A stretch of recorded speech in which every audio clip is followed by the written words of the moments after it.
आप YouTube channel देख रहे हैं। मैं इमरान खान। इदारे के अंदर और मुस्लिम लीग नून के अंदर जो खींचातानी है वो शिद्दत इख्तियार करती चली जा रही है और ये बात अब एक ओपन सीक्रेट है, सब इसके बारे में जानते हैं। यानी शहबाज शरीफ साहब जो हैं उनके अंदाजे में ये था ही नहीं कि उनको इतना बड़ा फ़ैसला करना पड़ेगा। बहुत सारे लोगों के दिमाग में ये था कि जनरल कमर जावेद बाजवा साहब को एक एक्सटेंशन और दी जाएगी और उस एक्सटेंशन के बाद सूरत हाल तब्दील हो जाएगी। यानी कोई इतना बड़ा फ़ैसला करना ही नहीं पड़ेगा और फ़ैसले की नौबत ही नहीं आएगी। तो ये शहबाज शरीफ साहब की सवाबदीद होगी, वो एक एक्सटेंशन और मुहैया करेंगे जनरल कमर जावेद बाजवा को। लेकिन फिर हालात इस तरह के हुए कि एक्सटेंशन नहीं हुई। जनरल कमर जावेद बाजवा 29 नवंबर को रिटायर हो जाएंगे और उनसे 2 दिन पहले जनरल आसिम मुनीर रिटायर हो जाएंगे। तो फिर अब फैसला जो है वो ये करना था कि एक नए आर्मी चीफ का इंतखाब करना है, यानी उनको चूज़ करना है और उनको अपॉइंट करना है। इस बारे में इदारे की अपनी एक राय है, लेकिन नवाज शरीफ साहब की राय जो है वो ऐसा दिखाई देता है मुख्तलिफ बयानात से, मुख्तलिफ लोगों के बातचीत करने से और मुख्तलिफ लोगों का जो है। अब मुझे अच्छी तरह याद है इमरान खान साहब ने एक दिन कहा था कि नवाज शरीफ मेरिट के ख़िलाफ़ जो है वो फ़ैसले करता है और आर्मी चीफ़ की तकर्री मेरिट के ऊपर होनी चाहिए, क्योंकि नवाज शरीफ जब भी फ़ैसला करता है वो फ़ैसला इस बारे में करता है कि जो कुछ भी हो जाए मेरा फ़ायदा होना चाहिए। ये इमरान खान ने कहा था। तो उस वक्त DGISPR का एक स्टेटमेंट आ गया था और फ़ौज के अंदर शदीद गम गुस्सा पाया गया था। इस वक्त नवाज शरीफ साहब बज़िद हैं कि एक ऐसी तकर्री की जाए जिसकी आइन में गुंजाइश बताया जा रहा है कि नहीं है और वो फिर मामला अदालत में चला जाएगा। तो इस सूरत हाल में नवाज शरीफ साहब बज़िद हैं कि उनकी बात मानी जाए। इदारा ये कह रहा है कि आइन और कानून के मुताबिक किया जाए। लेट्स सी होता क्या है। लेकिन ये लड़ाई बड़े दिलचस्प मरहले में दाखिल हो गई है। मैंने पहले आपको बताया था कि नून लीग एक ऐसी जमात है जिनको जैसे ही इक़्तिदार मिलता है ये आपे से बाहर हो जाते हैं। अब ये आपे से बाहर हो चुके हैं और अपने लाने वालों को या जिन्होंने इनको सहूलत फराम की है या जिन्होंने लाकर इनको इस ओहदे के ऊपर बिठाया है उन सब के लिए दर्द सर बन गए हैं। लाने वालों को भी इबरत महसूस हो रही होगी कि ये हमने क्या काम कर दिया है। बहरहाल मुस्लिम लीग नून और एस्टेब्लिशमेंट में लड़ाई शुरू है। शहबाज शरीफ ने कुछ अरसा कबल एक ऑफ़र की थी एक शख्स को और ये कहा था कि आप PTI को अगर तबाह बर्बाद करने का हमारे साथ वादा कर लें, और मैंने इस पर एक वीलॉग भी किया था उस दौर में, तो मैं आपको एक बहुत अहम ओहदा दे दूंगा। लेकिन उस शख्स ने उस वक्त इनकार कर दिया था। इस बात को यहां पे रोक लें। मेरी इत्तला के मुताबिक मैं आपको इससे जुड़ी हुई एक और खबर दे रहा हूं, क्योंकि पाकिस्तान में देखिए एक ही काम सबसे ज़्यादा अहम होता है। दुनिया पाकिस्तान को यह समझाना चाहती है। अशोक सवेन ने भी ये स्टेटमेंट दिया। उन्होंने कहा पाकिस्तानियों को यह समझना होगा कि आर्मी चीफ कोई खुदा नहीं होता। तो एक आर्मी चीफ एक ऑफिसर है और उसको एक ऑफिसर की तरह ही रहने दीजिए। हमारे यहाँ पे कुछ उलमा मौलवी, कुछ हमारे यहाँ पे हम मीडिया वाले, मैं इस गलती का हिस्सा रहा बाज़ औक़ात, मुझे भी ऐसा लगता था, लेकिन वक्त के साथ इंसान सीखता है। तो बहुत सारे लोग अभी भी नहीं सीखे, बड़ा लंबा अरसा हो गया उनको काम करते हुए, हमसे बहुत सीनियर हैं, लेकिन अभी भी वो आर्मी चीफ को खुदा बना देते हैं। मेरे ख्याल में वो एक ओहदेदार है, उनको एक ओहदेदार रहने दीजिए और वो एक नॉर्मल इंसान की तरह ज़िंदगी गुजारते हैं। उनकी कुछ ड्यूटीज़ हैं जो उनको पूरी करनी होती हैं, इसके अलावा और कुछ भी नहीं होता। इदारा जो है वो इम्पॉर्टेंट है। यानी मुझे अच्छी तरह याद है जनरल आसिफ गफूर साहब के जो कुछ अल्फाज थे और मुझे बड़े पसंद हैं वो। उन्होंने कहा कोई भी आर्मी चीफ अपने इदारे से बड़ा नहीं होता, और फिर उन्होंने कहा कि कोई भी इदारा वो अपने मुल्क से बड़ा नहीं होता। कितनी प्यारी बात की थी उन्होंने। तो पाकिस्तानियों को इस बात को समझना पड़ेगा। DGISPR थे जनरल आसिफ गफूर, उन्होंने बड़ी अच्छी बात की थी। अब मैं जो बात आपको बताने जा रहा हूँ, अल्लाह ताला करे कि ऐसा कभी ना हो, लेकिन मेरे पास ये पक्की इन्फॉर्मेशन है। मैंने ये इन्फॉर्मेशन जहाँ जहाँ पहुँचानी थी वहाँ पे दे भी दी है और मैंने बाकायदा आगाह कर दिया है जो लोग इससे बराह रास्त मुतासर हो सकते हैं उनको भी। इवन अगर मैं आपको कहूँ कि मैंने इमरान खान साहब को भी बता दिया है, तो कल मैंने ये इन्फॉर्मेशन उनको पहुँचा दी थी। मेरी इत्तला के मुताबिक या मुझे जो सोर्स ने बताया उसके मुताबिक इमरान खान साहब पर एक बहुत बड़ा हमला प्लान किया जा रहा है। ये हमला उनके ऊपर पहले लाहौर में प्लान किया गया था, लेकिन लाहौर में उन्होंने सिक्योरिटी के इंतजामात को बहुत बढ़ाया है और यहाँ पे वो हमला नहीं हो पाया अभी तक। इवन जब मैं इमरान खान साहब को मिलने गया तो मैंने देखा कि उनके बुलेट प्रूफ शीशे बहुत बड़े बड़े साइज़ के उनकी खिड़कियों के साथ लग चुके हैं। यानी इस हद तक खतरात बढ़े हुए थे। तो इमरान खान साहब के ऊपर एक बहुत बड़ा हमला लाहौर में हो सकता था। अब तक तो नहीं हुआ, लेकिन ये इस अहम फैसले से पहले जो होने वाला है पाकिस्तान में चंद दिन के बाद, ये हमला करने की कोशिश की जाएगी। और इस हमले के लिए जो बड़ा प्लान किया गया है वो प्लान ये है कि मुख्तलिफ सोर्सेज से ये इन्फॉर्मेशन आई है कि 26 या 27 तारीख को इमरान खान साहब जब रावलपिंडी के अंदर एक पाकिस्तान की तारीख का उनके बकौल वो सबसे बड़ा मार्च करने जा रहे हैं, सबसे बड़ी तादाद में लोगों को इकट्ठा करने जा रहे हैं, उस वक्त उनके ऊपर एक बड़ा हमला हो सकता है। और इस मरतबा ये हमला सिर्फ गोलियों से नहीं किया जाएगा। मैं इससे ज़्यादा कुछ कहना नहीं चाहता, मैं खौफ नहीं फैलाना चाहता।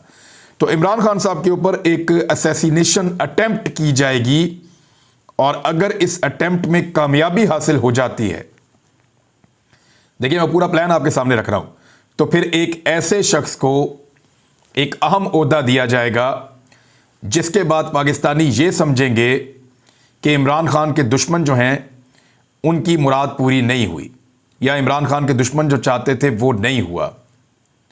इसको ज़रा दोबारा आप समझ लें कि अगर इमरान खान साहब को रावलपिंडी में या 26-27 तारीख तक खुदा ना खास्ता असैसिनेट किया गया, तो एक बड़ा ओहदा एक ऐसे आदमी को मिलेगा जिसमें यह तासुर पैदा होगा कि इमरान खान के दुश्मन इमरान खान की मंशा के खिलाफ अपना फैसला नहीं करवा सके उसके जाने के बावजूद। और ये सिर्फ इसलिए होगा कि पब्लिक के अंदर ये परसेप्शन बनाई जाए, पाकिस्तान तहरीके इंसाफ का गुस्सा ठंडा किया जाए, और ये परसेप्शन बनाई जाए कि देखें कुछ भी नहीं है, अब एक असैसिनेशन हुई है लेकिन सबको इस बात का इदराक है, जो इमरान खान साहब चाहते थे या उनके करीबी लोग चाहते थे उसी तरह का मामला हो गया है। तो ये एक ग्राउंड तैयार की जाएगी। मुझे ये सब कुछ आपको दबे लफ्ज़ों में बताना है और आप इससे अंदाज़ा लगा सकते हैं, मैं चीज़ें आपके सामने रख रहा हूँ। अब ये जो खुदा ना खास्ता अगर ये अटैम्प्ट कामयाब हो जाती है तो उसके बाद वो वाला फैसला करके ये साबित किया जाएगा कि हार जो है वो इमरान खान के मुखालिफों की हुई है, लेकिन वो हार नहीं होगी। उसके बाद जो ताकतवर लोग हैं वो बड़ी तेज़ी से इमरान खान साहब की पॉलिटिकल पार्टी को हिस्सों बखरों में बांट देंगे, लोगों को इक़्तिदार की लड़ाई के लिए लड़ाएंगे। लेकिन अगर पाकिस्तान तहरीक इंसाफ कामयाब हो भी गई तो उनके एक धड़े को साथ मिलाकर बाकी जमातों के साथ एक नई हुकूमत बना लेंगे कि हमने मुल्क को चलाना है और मुल्क को आगे बढ़ाना है। तो इस किस्म का एक मंसूबा और इस तरह का एक प्लान किया गया है। लेकिन इसमें सबसे बड़ा इशू ये है कि इससे पहले भी इमरान खान साहब को मारने की कोशिश की गई है, अल्लाह ताला ने उनको बचा लिया। अगर इमरान खान साहब के ऊपर हमला नहीं हो सकता, देखिए फ़र्ज़ करिए इमरान खान साहब इतने महफूज तरीके से जाते हैं लॉन्ग मार्च में कि उन पर अटैक ही नहीं हो सकता। तो अगर उन पर अटैक नहीं हो सकता तो फिर तो कोई हमला किया नहीं जाएगा। अगर वो अपने आप को एक बम प्रूफ कंटेनर के अंदर रखते हैं और अंदर से ही खिताब करते हैं, लोग उनको बाहर से सुनते हैं, तो फिर लोग भी महफूज रहेंगे जो बाहर हैं और अंदर इमरान खान साहब भी महफूज रहेंगे, क्योंकि हमलावर ने हमला इमरान खान पे करना है। अगर किसी और को नुकसान हुआ तो इमरान खान पे हमले की वजह से होगा।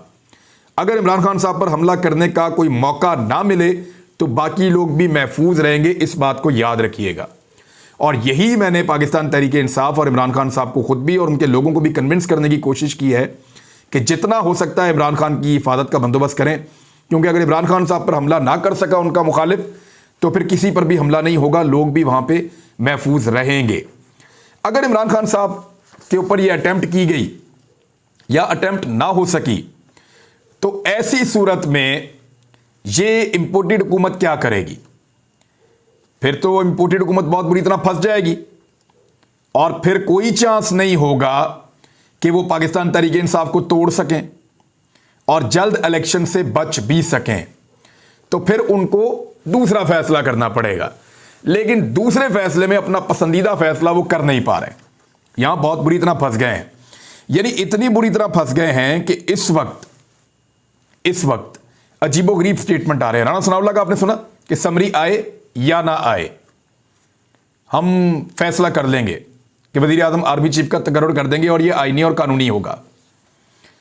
इस वक्त सब ठीक नहीं है। ये कौन कह रहा है? ये मियां जावेद लतीफ़ कह रहे हैं। ये मियां नवाज शरीफ के बहुत करीबी आदमी है। इस वक्त सब ठीक नहीं है, वाकई सब ठीक नहीं है। मियाँ साहब निकल लिए यूरोप की सैर को, लंदन को छोड़ के, तो ठीक कैसे हो सकता है? लेकिन ये एक्चुअली कुछ और कह रहे हैं। इस वक्त सब ठीक नहीं है। अगर आर्मी चीफ की तकर्री पर वज़ीर आज़म के इस्तेहकाक को कोई बुलडोज करेगा तो फिर क्या हम मुंह में घुंघरियां डालकर बैठे रहेंगे? हम बात क्यों नहीं करेंगे? ये जावेद लतीफ़ साहब ने धमकी लगाई है। राणा सनाउल्लाह साहब ने अपनी बात की है। शाहिद खाकान अब्बासी साहब ने गैर आइनी और गैर कानूनी चीज़ें होने का तस्करा किया है। ख्वाजा आसिफ साहब ने फ़ौज के ऊपर काफ़ी तनकीद की है। शहबाज शरीफ साहब ने एक ख़त लिखा है और उसके बाद मुलाकात भी हुई है। मुलाकात के हवाले से जो ऑफिशियली एक चीज़ सामने आई है वो मैं आपको पढ़ के सुना देता हूँ। वज़ीर आज़म मियाँ शहबाज शरीफ से ख्वाजा आसिफ ने मुलाकात की, ये ज़राए के मुताबिक है। इस मुलाकात के दौरान अहम सिक्योरिटी इदारे के सरबराह भी मौजूद थे। वज़ीर आज़म के मामले ख़ुसूसी मलिक अहमद ख़ान भी मौजूद थे। मलिक अहमद ख़ान वो आदमी हैं जो PMLN और GHQ के दरमियान एक ब्रिज का किरदार अदा करते रहे हैं और ये जो ताकतवर हल्के हैं उनके एक फेवरेट के तौर पे भी थे वज़ीर आला पंजाब के कैंडिडेट में, और इसके लिए इन्होंने बड़ी मेहनत की है।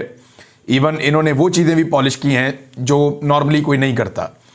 तो मलिक अहमद ख़ान साहब इसके बावजूद वज़ीर आला पंजाब नहीं बन सके। मैं इनको एक अच्छे आदमी के तौर पे जानता हूँ, लेकिन इन्होंने मेरे ऊपर गद्दारी के और बगावत के इल्ज़ामात भी लगा दिए किसी के कहने के ऊपर। तो बहरहाल मलिक साहब ने मेहनत तो बड़ी की है लेकिन वज़ीर आला नहीं बन सके। ज़राए के मुताबिक मुलाकात में आर्मी चीफ की तकर्री अहम तैनातियों से मुताल्लिक उमूर ज़ेरे गौर आए। इस दौरान पाक फ़ौज में अहम तैनातियों से मुताल्लिक मुशावरत की गई। ज़राए के मुताबिक आइंदा 24 घंटों के दौरान आर्मी चीफ की तैनाती पर पेशरफ्त मुतवक्के है। शहबाज शरीफ साहब पे एक दबाव भी डाला जा रहा है। नवाज शरीफ साहब होते तो शायद वो ये दाव खेल जाते, लेकिन नवाज शरीफ साहब इस वक्त अपने आप को महफूज बना रहे हैं, अपने बच्चों को महफूज बना रहे हैं और सैर सपाटे पर निकले हुए हैं। एक चीज़ जो है वो बहुत अजीब है और ये मुझे एक बंदे ने बताई है, मैं इसको अभी तक कंफर्म नहीं कर पाया, लेकिन मुझे ये कहा गया है कि नवाज शरीफ की ये ख्वाहिश है कि शहबाज शरीफ साहब 26 या 27 तारीख को नया आर्मी चीफ बना दें। वैसे ही जैसे एक दफ़ा नवाज शरीफ ने कोशिश की थी जनरल परवेज़ मुशर्रफ को हटाकर एक और जनरल को आर्मी चीफ बनाने की। मेरी बात आपको समझ आ रही है? यानी मुद्दत ख़त्म हो रही है 29 नवंबर तक। मुझे एक सोर्स ने बताया कि नवाज शरीफ की ये ख्वाहिश है कि शहबाज शरीफ कमाल दिलेरी का मुजाहरा करते हुए 27 नवंबर से पहले एक नया आर्मी चीफ अपॉइंट कर दें, उस तरीके से जिस तरीके से नवाज शरीफ परवेज़ मुशर्रफ को हटाकर एक और आर्मी चीफ लगाना चाहते थे। ये बड़ा ख़तरनाक खेल हो सकता है। बस इतना ही मुझे एक सोर्स ने बताया। मुझे उसकी बात के ऊपर जो है वो भी कोई कंफर्मेशन तो इन चीज़ों की हो नहीं सकती, लेकिन नवाज शरीफ साहब से आप कुछ भी आप तवक्को कर सकते हैं, वो कुछ भी कर सकते हैं। अब एक चीज़ और है मेरे पास, ये मैं आपके साथ शेयर कर देता हूँ। एक बंदा फंस गया, बहुत बुरी तरह फंस गया है। इसका नाम है आतिफ नवाज वड़ाइच। ये PMLN का बहुत करीबी आदमी है और मुस्लिम लीग नून के नज़रिए का हामी है। और यहाँ पे मेरे पास एक पेपर है, एक साहब ने मुझे भेजा है, इसमें भी तफसीलात में कुछ चीज़ें लिखी हुई हैं कि ये वो शख्सियत हैं मोहतरम जो PMLN के बहुत करीबी हैं, लेकिन FBR के जो ऑफिसर्स की एक लिस्ट बनाई गई कि ये एक जाट बरादरी है, उसमें जो FBR के ऑफिसर्स हैं वो कौन कौन हैं, तो उस लिस्ट के अंदर आतिफ नवाज वड़ाइच साहब का भी नाम मौजूद है। जो खबर अहमद नूरानी ने छापी है उसके अंदर जो स्क्रीनशॉट्स लगाए हैं उनमें जो एक स्क्रीनशॉट है वो आतिफ नवाज वड़ाइच का नाम लिखा हुआ इसके ऊपर, यानी इसको हाइड नहीं किया जा सका। उसकी वजह से ये ऑफिसर ख़तरे में आ गया कि बहुत मुमकिन है कि इसने अपने जो सिस्टम है उससे इसको खोला FBR के रिकॉर्ड को, और खोलने के बाद वहाँ से स्क्रीनशॉट लेकर वो भिजवा दिए जहाँ भेजने थे और वहाँ से पहुँच गए अहमद नूरानी के पास। तो इस बंदे का नाम नहीं छुपाया जा सका और इस गलती की वजह से ये बंदा एक्सपोज हो गया है, कुछ लोग ये कह रहे हैं।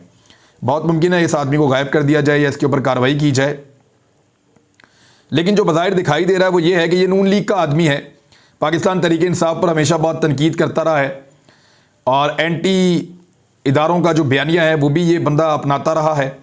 और मुस्लिम लीग नून ने, इसहाक डार ने, नवाज शरीफ ने, मरीम नवाज़ ने, ये जो ग्रुप है इन्होंने जनरल कमर जावेद बाजवा साहब की फैमिली के असासों की तफसीलात इस बंदे के थ्रू मुबैना तौर पे निकलवाई और निकलवा कर वो पहले अपने पास मंगवाई, फिर कहीं और भेजी और फिर वहाँ से अहमद नूरानी के पास पहुँची और अहमद नूरानी ने पूरी एक स्टोरी दे दी। अब मैं ये नहीं कह रहा उनकी स्टोरी गलत है, उनकी स्टोरी के अंदर जो फैक्ट्स हैं वो FBI के रिकॉर्ड के मुताबिक है। रिकॉर्ड के बाहर जो चीज़ें हैं उस पर तो उन्होंने बात ही नहीं की, वहाँ तक वो पहुँच नहीं सके या वो होंगी नहीं। लेकिन जो FBI के रिकॉर्ड के मुताबिक है उसमें उन्होंने बताया तो आतिफ नवाज वड़ाइच ये खतरे में आ गया है। और इससे एक चीज़ पता चलती है कि खैंचा तानी नवाज शरीफ ग्रुप और एस्टेब्लिशमेंट के दरमियान इस वक्त अपने उरूज पर पहुंच गई है। इसको कैसे रोकना है, किस तरह रोकना है, इसका फैसला जो है वो पाकिस्तान के इदारों ने ही करना है। क्योंकि मैंने एक दिन कहा था कि जो आज आपकी आंखों के तारे बने हुए हैं ना, ये आपको दिन में तारे दिखाएंगे। तो शायद अब नज़र आना शुरू हो गए हों या हो सकता है थोड़े दिनों में नज़र आ जाएं। लेकिन एक और स्टेटमेंट आपको बताता हूँ नून लीग का कि इदारे के अंदर बैठकर अभी भी लोग सियासत कर रहे हैं। अब नज़र आना शुरू हो गई वो सियासत जो गुज़िश्ता 7 महीनों से नज़र नहीं आ रही थी। अब तक के लिए इतना ही। अपना ख्याल रखिएगा, अपने इस चैनल का भी। अल्लाह हाफ़िज़।